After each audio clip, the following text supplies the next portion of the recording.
Hello friends, welcome to your channel. Bharat व पाकिस्तान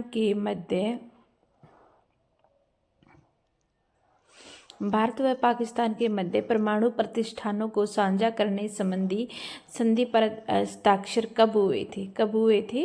31 दिसंबर 1988 में हुए थे। कब हुए थे? 31 दिसंबर। ए ऑप्शन यहाँ पे आपका सही होगा। ये वीडियो आपके एस्टेट, सीटेट, केवीएस, एनवीएस आपके और डी ट्रिपल एस भी सभी एग्जाम के लिए इम्पोर्टेंट है। देखिए, परमाणु प्रतिष्ठानों पर 31 दिसंबर 1988 को हस्ताक्षर किए गए थे और 27 जनवरी 1991 को हुए थे। ठीक है। और परमाणु प्रतिष्ठानों और सुविधाओं के खिलाफ हमले के निषेध पर समझौते के तहत भारत और पाकिस्तान दोनों एक दूसरे की परमाणु सुविधाओं पर हमला करने से दोनों पक्षों को प्रतिबंधित करने के प्रयास से परमाणु प्रतिष्ठानों और सुविधाओं के बारे में एक दूसरे को सूचित करते हैं। नेक्स्ट क्वेश्चन देखिए। इस चैनल पर आपको सभी टीचिंग एग्जाम की तैयारी करवाई जाएगी। एचटेट कभी भी हो सकता है, उसके भी हम पीवाईक्यू करेंगे। ये एचटेट के ही पीवाईक्यू है, प्रीवियस ईयर क्वेश्चन है।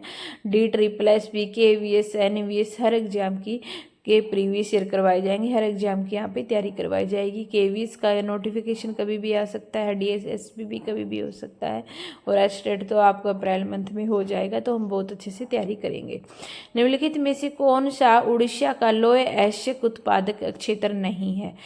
जो कुद्रेमुख है वो नहीं है। कौन कौन सा है उड़ीसा का लौह अयस्क उत्पादक? गुरु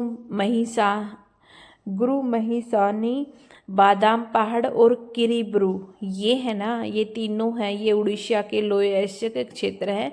कुद्रेमुख है वो नहीं है। ठीक है।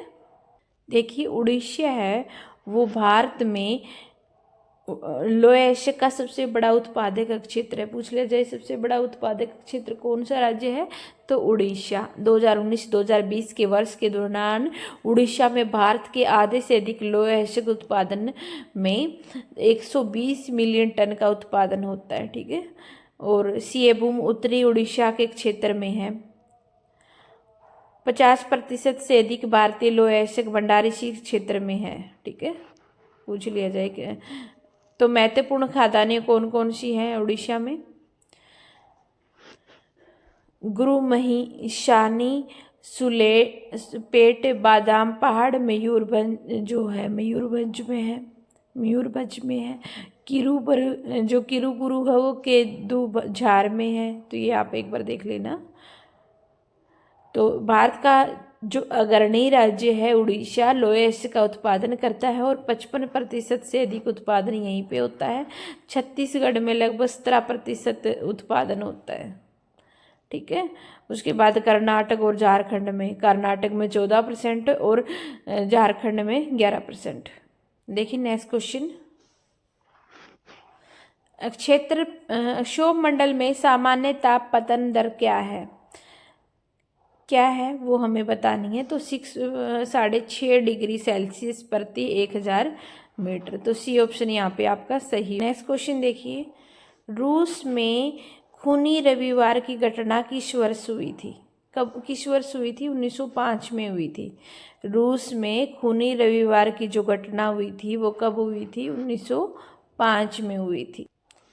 देखिए, 22 जनवरी 1905 को रूस के सेंट पीटर्सबर्ग में फादर गेपोन के नेतृत्व में एक जुलूस विंटर पैलेस पहुंचा और उन पर पुलिस और कोसेक्स द्वारा हमला किया गया। 100 से अधिक कार्यकर्ता मारे गए और 300 लोग घायल हो गए थे। इस घटना को ब्लडी संडे के नाम से जाना जाता है।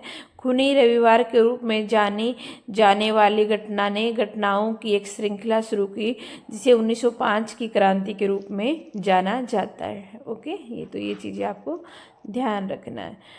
पूरे देश में हड़तालें हुई। ठीक है। विश्वविद्यालय बंद हुए और मतलब जो यूनियन वगैरह थी उन्होंने भी अपना एक संघ की स्थापना की और जो संविधान सभा की मांग की। ठीक है। तो खूनी रविवार की जो घटना थी 1905 में। नेक्स्ट क्वेश्चन देखिए। अलाउद्दीन खिलजी की सैन्य व्यवस्था के संबंध में कौन सा कथन सत्य है? अलाउद्दीन खिलजी ने एक विशाल स्थायी सेना खड़ी की थी। अलाउद्दीन खिलजी ने सैनिकों के लिए श्री नामक शहर बसाया था। अलाउद्दीन खिलजी ने सैनिकों को एकता के स्थान पर नकद वेतन देना शुरू किया था। तो ये तीनों ही सही है, तीनों ऑप्शन ए बी सी तीनों ही सही हैं। अलाउद्दीन खिलजी ने एक विशाल स्थायी सेना भी खड़ी की थी। अलाउद्दीन खिलजी ने सैनिकों के लिए श्री नामक शहर भी बसाया था और अलाउद्दीन खिलजी ने सैनिकों को एकता के स्थान पर नकद वेतन भी देना शुरू किया था। तो तीनों ऑप्शन यहाँ पे सही हो। देखिए, अलाउद्दीन खिलजी के शासनकाल में दिल्ली सल्तनत पर मंगोलों ने हमले किए थे। दिल्ली पर 1299 मतलब 1302 1303 में 2 बार हमले हुए थे। अलाउद्दीन खिलजी ने बड़ी सेना खड़ी की थी। अलाउद्दीन ने सैनिकों के लिए श्री नामक नए गैरीसन शहर का भी निर्माण कराया था। सैनिकों को जीवन यापन में मदद प्रदान की गई थी। वह गंगा और यमुना के बीच की भूमि से कर के रूप में एकत्रित किया जाता था। किसानों की उपज का 50% कर निर्धारित किया गया था। सैनिकों को भुगतान किया जाना था। अलाउद्दीन ने अपने सैनिकों को वेतन एकता की बजाय नकद रूप में देना शुरू किया था। ठीक है, नेक्स्ट क्वेश्चन देखिए। भारत के उत्तर दक्षिण विस्तार तथा पूर्व पश्चिम विस्तार के मध्य कितना अंतर है? तो 281 किलोमीटर का अंतर है। ठीक है, तो ये भी आपने ध्यान रखना। तो इस चैनल पर हम कंप्लीट तैयारी करेंगे आपके DSSS जो कभी भी हो सकता है। 1 साल हो गया फॉर्म भरे, अभी तक पेपर नहीं हुआ, बट बहुत जल्द आपको देखने को मिलेगा। केंद्रीय विद्यालय में भी आपको वैकेंसी नोटिफिकेशन आ जाएगा और वे नोटिफिकेशन के 2 महीने के अंदर तो पेपर ही हो जाता है।